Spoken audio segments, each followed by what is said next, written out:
ki wairua mai rā koutou e te ao ko patu mea koutou. Moko puna, mai te tīmatanga o ngā tau I noho ai koutou I ngā wāhi, uropi a ni ki reni tatiu mai ngā.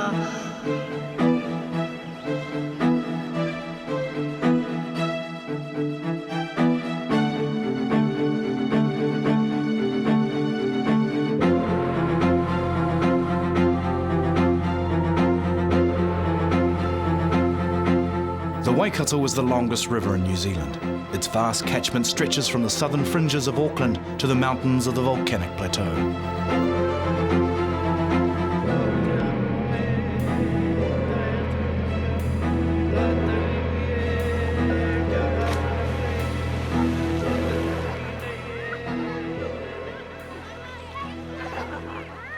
I remember most of my life swimming in the Waikato River. In actual fact, I was called a water rat. A water rat is a person that stays in the river all day swimming. It was a playground where children and families got together. My friends used to swim together. We used to play Tarzan. And so that was that comradeship, whanaungatanga, coming together and celebrating the happiness and the warmth of the Waikato River. People have been living alongside the Waikato River since the arrival of the Tainui waka over 600 years ago. Today, it is the most developed river in the country.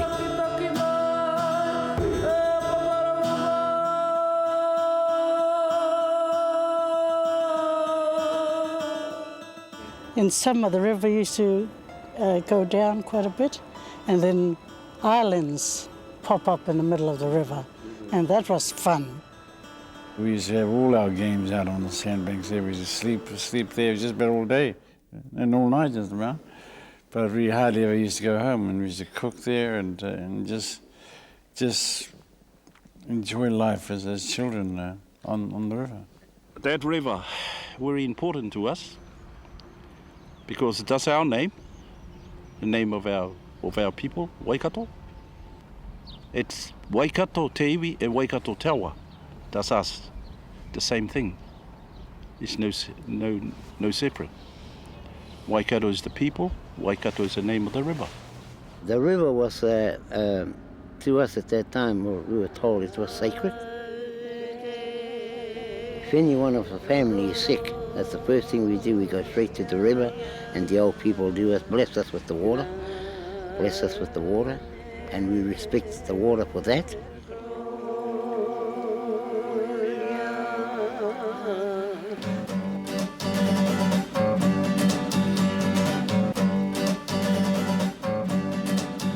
We just enjoyed the regatta. There used to be lots more things at regattas than there are today. All sorts of sideshows. I used to enjoy the Scottish dancing. I used to love that. Used to be the old speedboats, the culture, Maori culture, and plus the canoe hurdling. That was amazing, the old canoe hurdling. And then the racing to catch the bride on the canoe. Those were all fun. That we chase the bride was the best one. If your canoe got up level with the one with the bride in, she's got to change over to your canoe.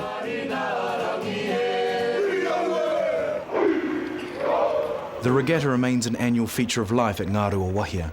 It is still a chance to remember the river as a highway for the great Wakataua.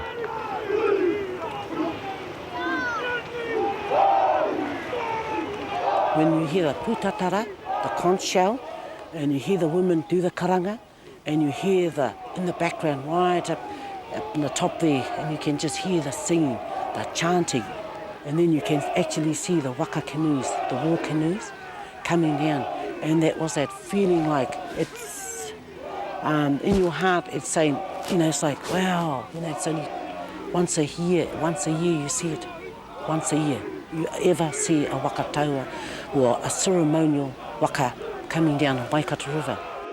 The most famous waka of all was Te Winika. Rescued from the swamps where it had been buried during the Waikato Wars, it was restored in the 1930s. I decided to give Te Winika to Hamilton, city of Hamilton.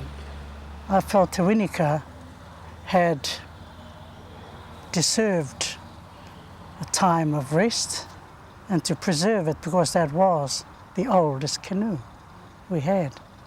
I was fortunate enough to be a bailer on their last voyage, and I remember how smoothly she used to flow, cut through the water. She was such a well-balanced waka. Everyone wanted to be a crew member on the last row. I was just really lucky to be the bailer. Taonga is a special canoe.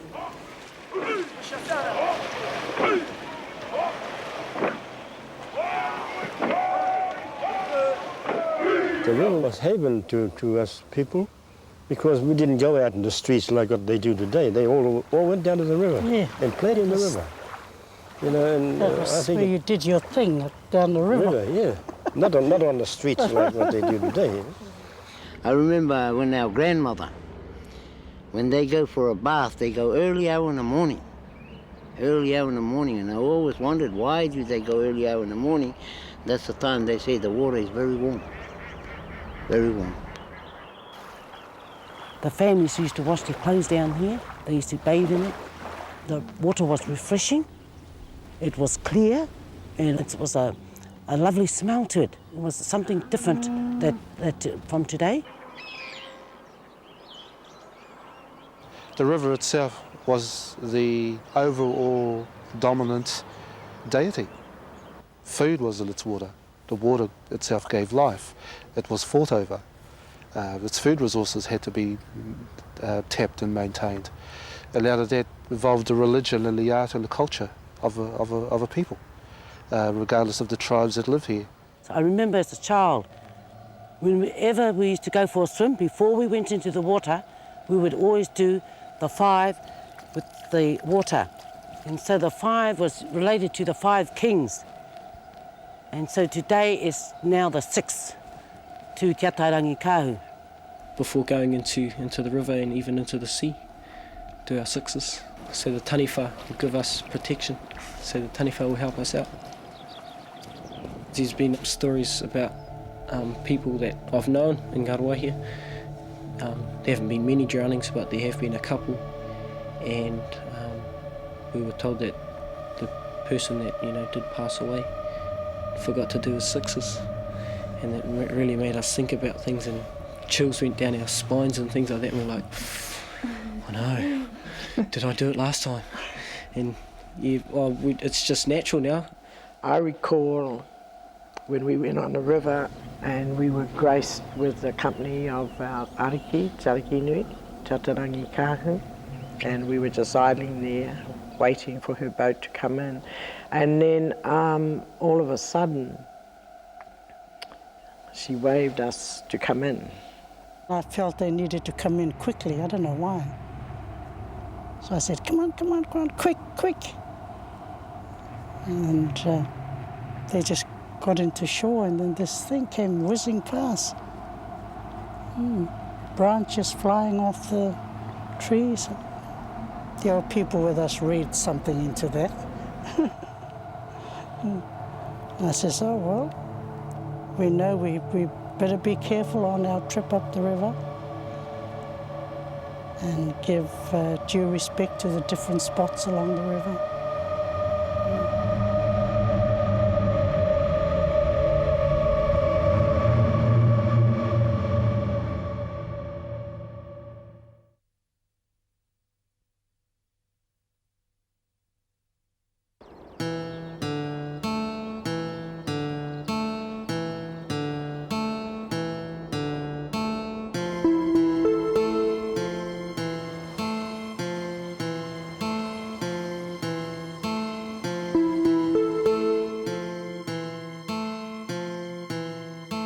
It's special being here at this place at this time. First time that this generation that's for tomorrow has been here. The whakatauki or proverb, which goes ko tongariro te maunga, ko taupo te moana, ko tūwhara tōti iwi, ko te heuheu te tangata. And that talked about Tongariro is the mountain, the source of Waikato. Taupo is the sea, and so Waikato iti travels across Lake Taupo to where it exits in Taupo. Tūwharetoa is the people, or the tribe, and we are of Tūwharetoa, and Te Heuheu is the man. And in terms of the source, this place having those kind of connections, we also talked of the whakapapa connection between peoples of Waikato and ourselves. This story is for you, Hepi. This is the story of the mountains as we know it from Ngāti Tūwharetoa point of view. The story that we know speaks of the time when these mountains were living beings. The challenge between the mountains for Pihanga Mountain. Pihanga Mountain is a lady mountain, and she was courted by all these mountains, and they fought for her. They fought for her attention, and the successful one, we were told, was Tongariro, who happens to be close to us. This mokopuna of ours is not hearing a thing, but we'll share the words again as he grows up.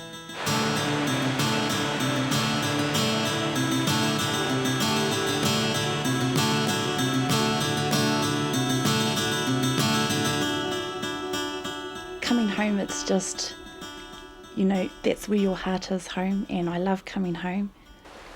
There's the lake, the mountains, family, everything. That's, you know, that's my whole life is there. Memories, everything. I just love it.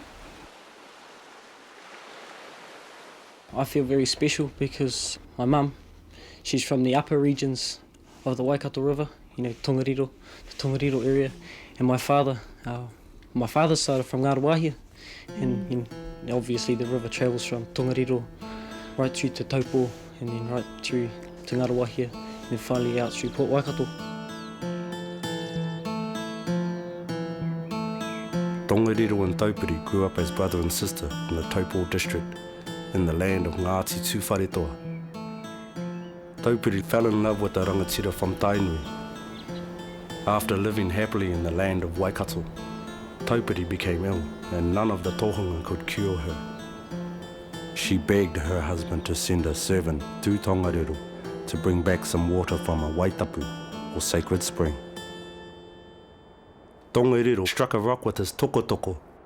The servant filled his calabashes. Tongariro commanded that the stream follow the servant on his journey. The stream smelt the sea to the east, and nothing the Mokai could do would persuade it to follow her, and it flowed through the Hiluera Valley out to the sea in Hauraki. The servant returned home with his calabashes to Taupiri. The servant told her of the runaway river Tongariro had sent to her. Taupiri began a karakia that summoned Ruaumoko, the maker of earthquakes. Volcanoes erupted, and the land shook and split. The runaway river twisted and turned, and finally went the way it was meant to, passing by Taupiri and the lands of Tainui, and eventually reached the sea on the west coast.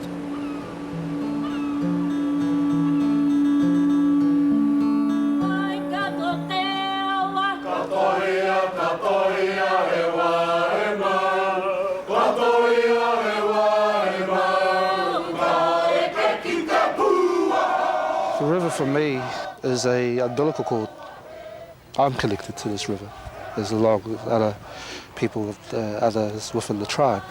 It's a highway back to the past. I see echoes of its history, despite all the modern developments that occurred here. This is one of the only very few surviving past sites left in Hamilton City. One would have imagined coming up the river, the whole riverbank would have been clothed in kōwhai. You would have had towering kahikatea trees and forests coming right up to the river terraces. My ancestors used to gather the koroi berry, the kahikatea berry, which was a delicacy, and there would have been quite an impressive line of heavy palisading along the stretch of the bank. So in order to defend the pā, they shaped spears out of tawa that were incredibly long, and if one was to attack a pā, I have to say, it was like attacking a porcupine with spears being thrusted through the palisading. It was every person's duty to defend the pā with their lives.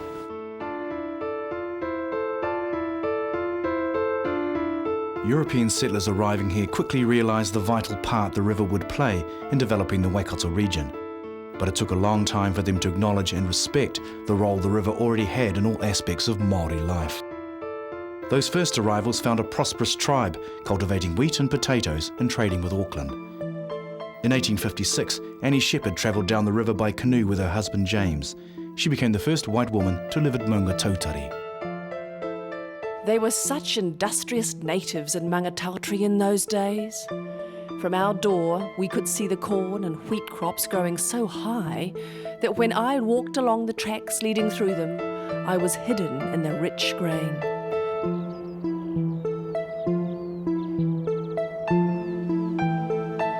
Tainui knew their plentiful lands were under threat. A confederation of tribes was formed called the Kingitanga. In 1856, Pōtatau Te Wherowhero of Tainui was chosen as the first Māori king. The rest of the tribes were looking for someone. There were other names, but his nomination was the one that got the let's say, the acknowledgement of all the other chiefs. Governor Grey issues his proclamation demanding Māori living north of this stream to take an oath of allegiance to Queen Victoria or be displaced from their lands. Now, the majority of Māori do not take the oath. This is where Tāwhiao established his northern boundary. A carved po or post was actually put up to mark the boundary, which was to indicate that the Europeans weren't to go beyond. To go is a declaration of war. The fire is in the fern as soon as the Europeans cross this. When you see the main ribbon of water going south, you can see how an important highway it will become. It's ideal for waterborne operations, utilising the technology of a steamboat that both is able to move troops, equipment, and tow essentially the whole apparatus of an army into the heartland. The Pioneer arrives from Sydney, a bit like a Meccano set. It had been made in the Sydney shipyards, transported to New Zealand, and reassembled, ready for the invasion of the Waikato by General Cameron's forces. Grandad was a Sydney-sider, and he was an Irishman. And when the General Cameron's army came to New Zealand to fight the Maori Wars, Bricky Davis joined up. October of 1863 through to the new year of 1864 is the taking of the political heartland, Ngarawahia, the Kingitonga capital. The hapu actually fought in the trenches at Rangariri when the pā finally was abandoned. Some went to the south and then on to the King Country. Other factions went and resettled at Hukanui at Gordonton. Bricky Davis took his discharge here in Hamilton and was granted land, which was Anglesey Street, Palmerston Street area up there. As a private, that was his size. If he was a general, he'd got a big, large lump of land. We lost the land, we lost control over our river, we lost control over our sacred sites and burial grounds. The pain of the elders prior to this generation was for them to mourn and to cry over these places while they see their ancestors, their spirits, their remains being built over by new shops and developments and buildings.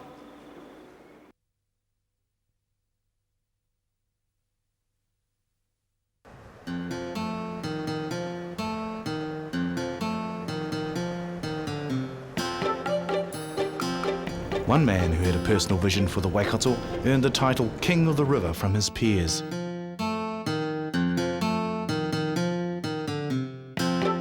sitting here on the steps of the cottage where my father was born in 1886, and he actually had to row a canoe to go anywhere.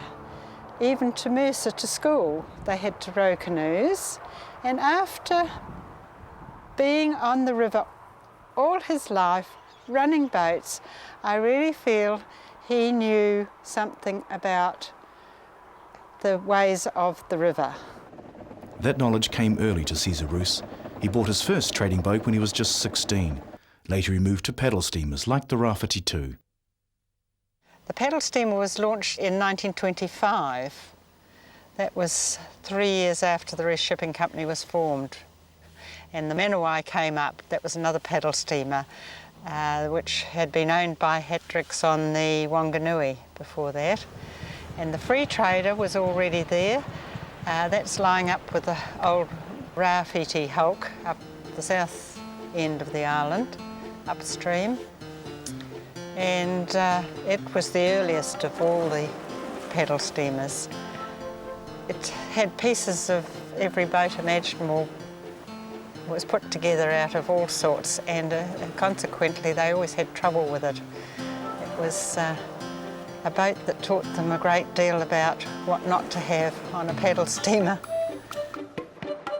Caesar went on to buy a flax mill and a coal mine.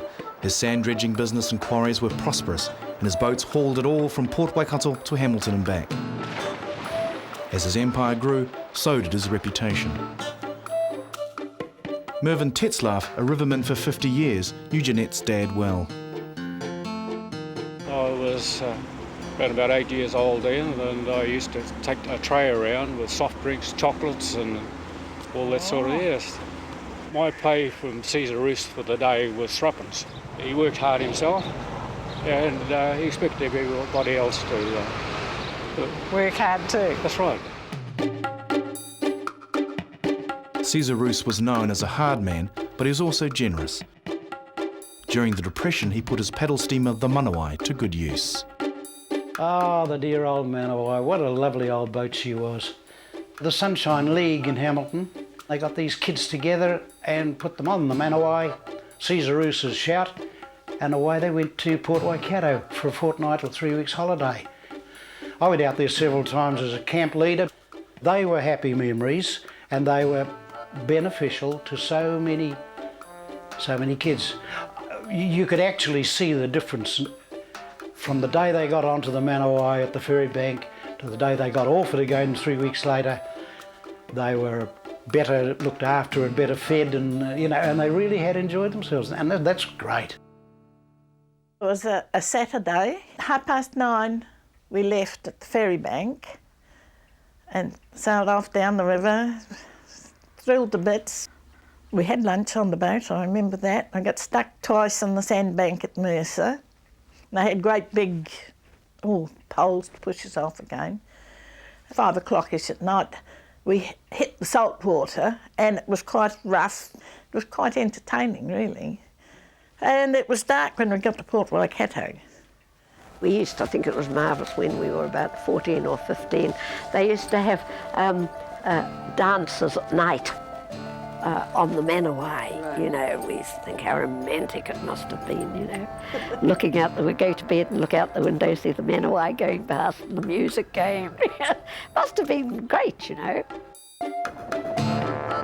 Living close to the river, we could hear the Manawai and the Rawiti chugging up, and all us kids would tear down to the bank and launch our little 6-foot canoes and paddle like mad, get out behind the wash of the paddle wheel, and you up and over, it was great.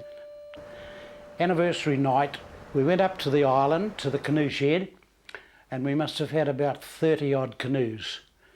And I think there was 8 of us in the Hamilton Harmonica Band. Now we joined the canoes, we hung Chinese lanterns on them and put candles in them. We drifted down, and us guys with the old harmonicas playing the music, and it was really marvellous. My first girlfriend, I put her into my canoe and paddled her up to the island up here, and we stayed and had a little picnic up there and lit a fire and cooked some sausages or whatever, and then came down, drifted back down in the evening and sort of had a little cuddle up in the canoe. So, love in a boat. The love boat.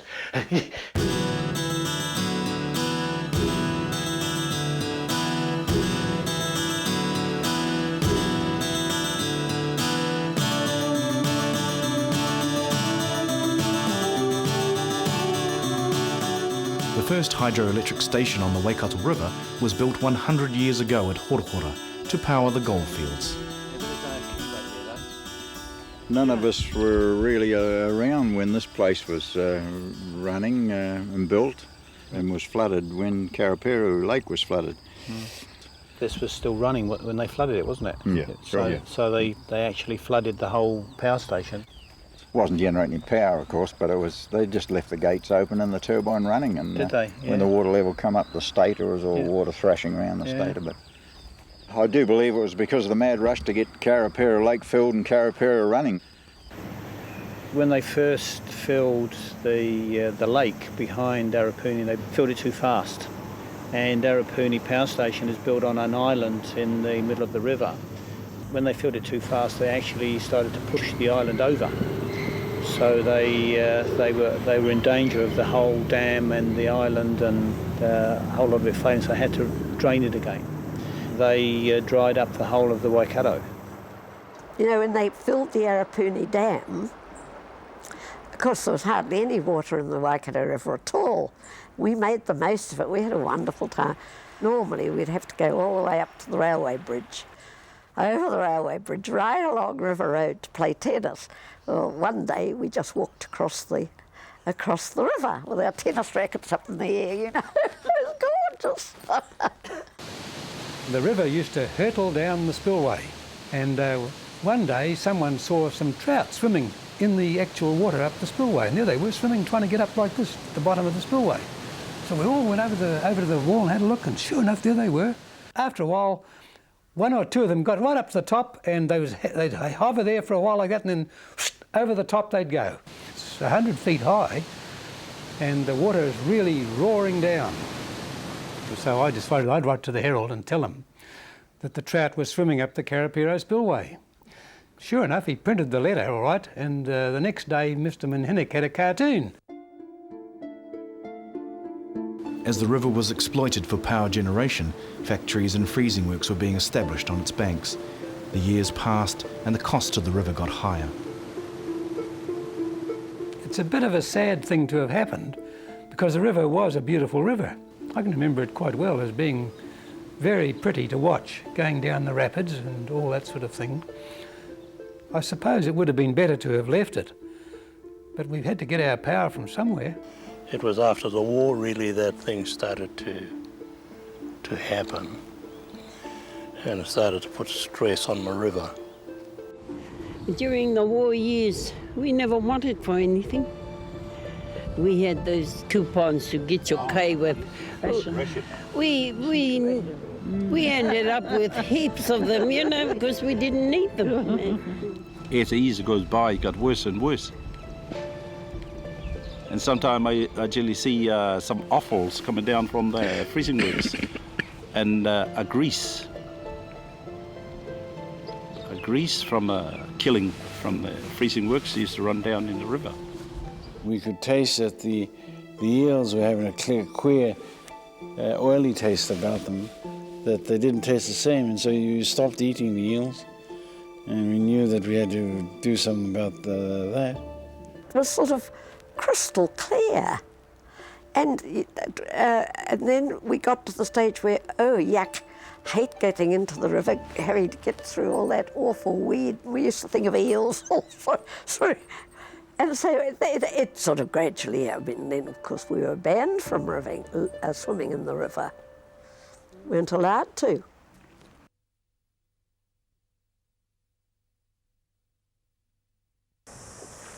Since the 1970s, the quality of the river water has improved dramatically. Industries and urban centres were made to clean up their waste discharges. Today, water quality is managed from its source through to the sea.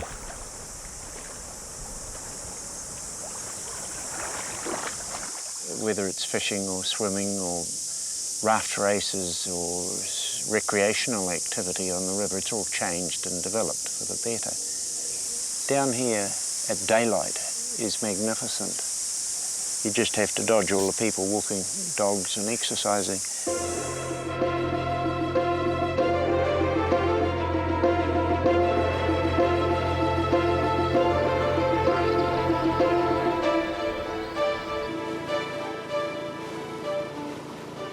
When I first come down, I didn't know what to call the batch. Everybody else seemed to have a name. And I thought, well, this is paradise. And I thought, yeah, Utopia, that's got to be the name of the batch.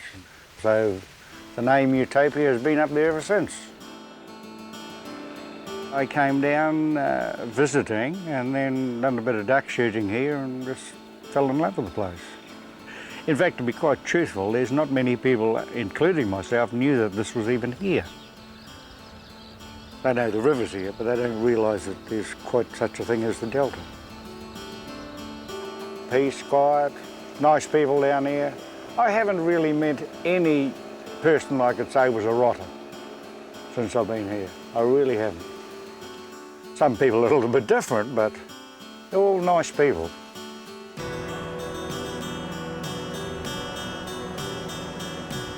Anybody that's ever done duck shooting will know what I mean. On opening morning down here, it's like Queen Street on a Friday night. You would have thousands, not hundreds, thousands of people down here. You'd swear World War IV had started.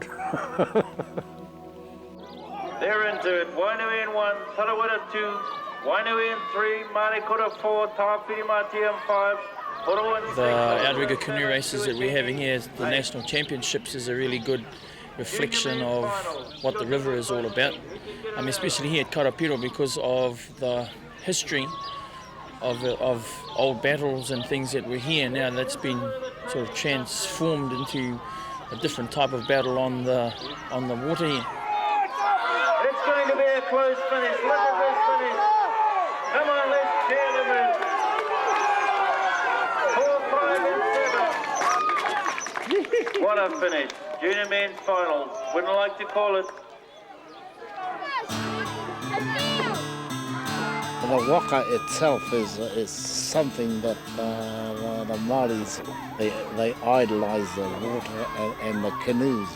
It was about the only sport going at that time. That's over 100 years ago. What we're doing is just sort of reviving it a bit more. And we've got 2/3 of the secondary schools in the North Island paddling. There we are, another race coming down. It's very interesting to watch these little guys going because one time they used to flip out every race, you know. They don't do it, they really know how to paddle now.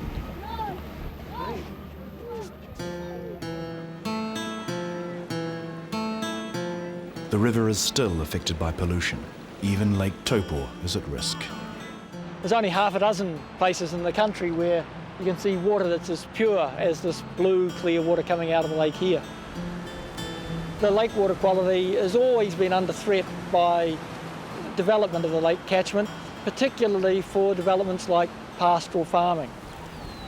And it's the move in recent years to more dairying in the catchment which has really brought this into focus for Environment Waikato. And it may be that areas like Lake Taupo are simply too sensitive to be used for dairying. Today, the most serious effects on the Waikato are due to runoff from agricultural sprays, fertilisers and animal effluent. This finds its way into the small streams and tributaries which flow into the main river. Defeating this problem is the challenge for the next decade. We have some concerns as well for the future. We certainly have a concern about the amount of water that will be taken off for Auckland City and what impact that will have on our own river. I am a bit concerned that they have put in these household rubbish points right by the river, and I'm not convinced that their membranes and packed clay and stuff are going to keep stuff out of the river. I don't think nature works that way. sewage, spiritually, in every respect. It's just unacceptable to have that in a food bowl, because that's what a waterway is. It's not just there to water ski on. It has a purpose in life. We don't get the favourite fish we get out of the river, like the mullet. That's a beautiful fish, Esther. I really think it's better than the snapper. Yeah, that's a beautiful fish. We used to have a lot of mussels. They call it freshwater mussels. They call it kaio. There used to be plenty here. We used to get some of those. The white bait is getting less and less every year. Less. You could catch 20 kg tin, like the old 4-gallon measurement those days. You'd catch 4 of them, no trouble on a good day. You don't do that anymore. So what's happening? You know, it's telling us something. It was always fun to be on the canoe, and especially when there's time for picking watercress. So as children, everyone's rushing on the waka to come down to the river, and all along here was watercress. And it was so much of it. Today it's just hard to imagine that it's all gone. There's been a lot in our past history with regard to development where there's just been no feeling at all. They've treated it as a thing. To have the Māori values upset like that is bad enough, but we need to concentrate on the entity itself as a living, biological entity. The dignity of the river has been diminished by the pollution. Of all our natural assets, I believe the river is the greatest of all the casualties, the river.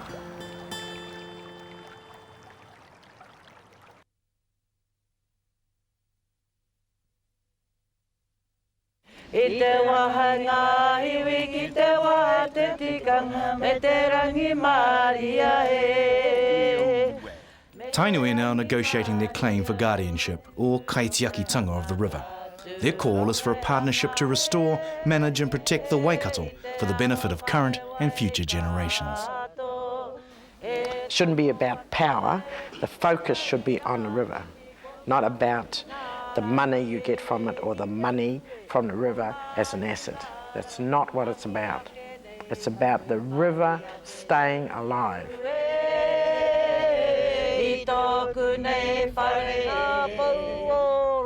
A healthy river will mean a healthy tribe, and a healthy tribe will mean a healthy New Zealand.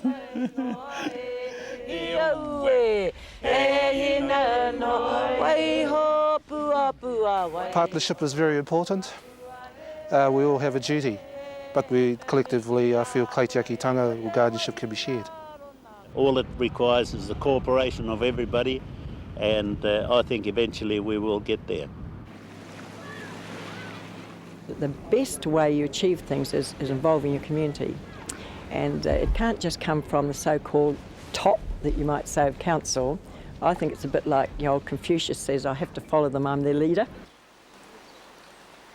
With the water quality, we've had a project which now the City Council has taken up on that to do with the stormwater, which on a day like this, there's a lot of it, and there are many people like me, I'm sure, who didn't really cotton on to the fact that the water that goes down the catch pits, the grates at the side of the roads, that water flows directly and untreated into the river.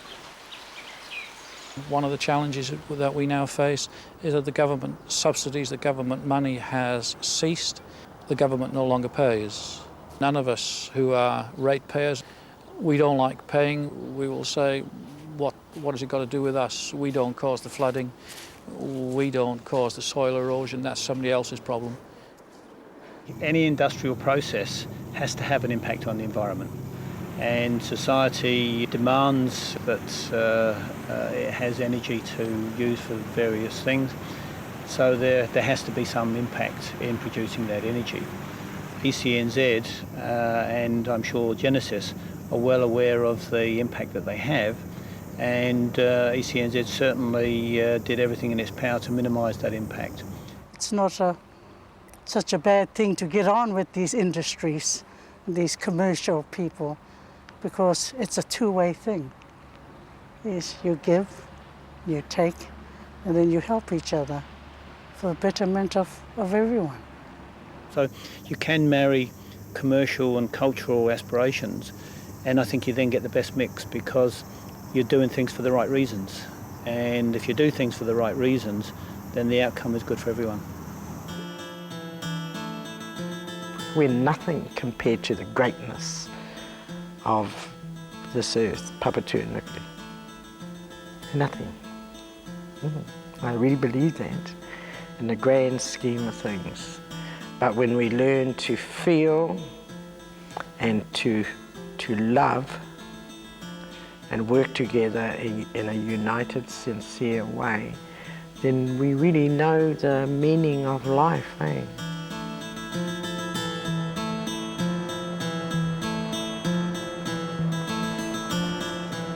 Well, I'd like them to have what I had when I was young.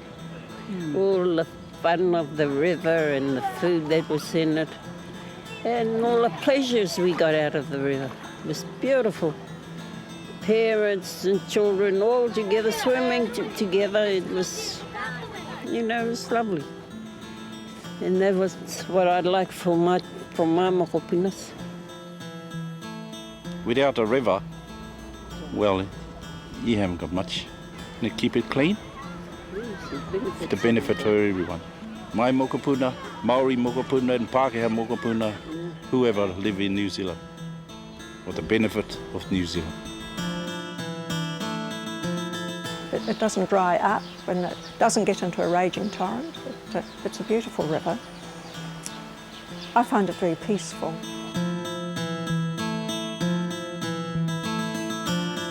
I think I knew every duck on the river, and I knew all the trees, the changing seasons, very much so.